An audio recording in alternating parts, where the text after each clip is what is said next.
अगर आप भी चाहते हैं कि SS फिल्म्स मोतिहारी के ऑडियो वीडियो सबसे पहले आप तक पहुंचे, तो इस चैनल को सब्सक्राइब करें और साथ ही बेल आइकन को दबाना ना भूलें।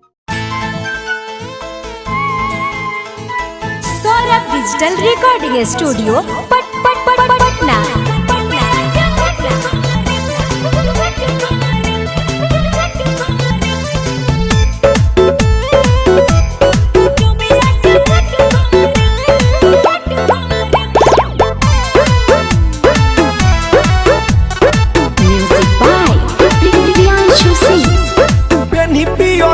हत सुट साला बहार घोटो में पया के जान करी हो इंतजार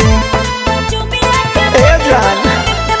कहीं पियो रोई हत सुट साला बहार घोटो में पया के जान करी हो इंतजार ये तो हमारो भी करता रे मन पेनिया एक जवन बटे तो हर पसान हम आवे में नहीं लेते करे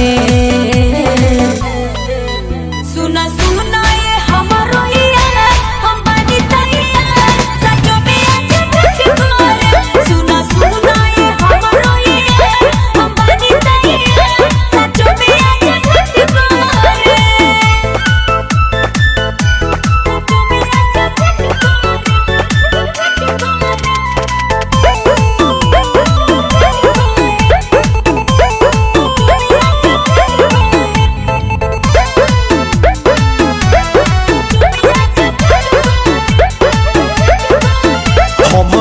पबा कृपा छठी माई के आशीर्वाद में मसीरावा झुकाई के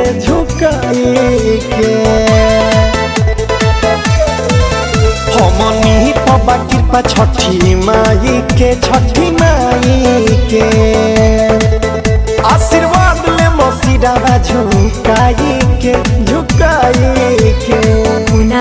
बोले लगो मीठी मीठी बात साचो में का हमारा से करबो मुलाकात सबके लिए से भेंट कर रे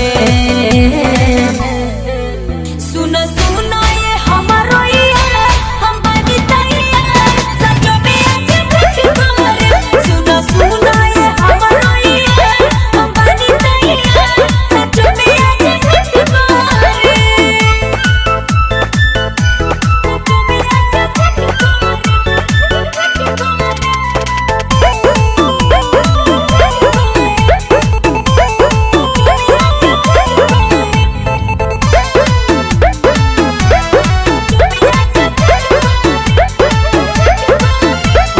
रतन से करवादा हो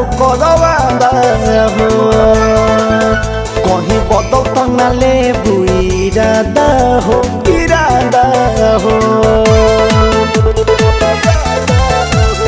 रतन से करवादा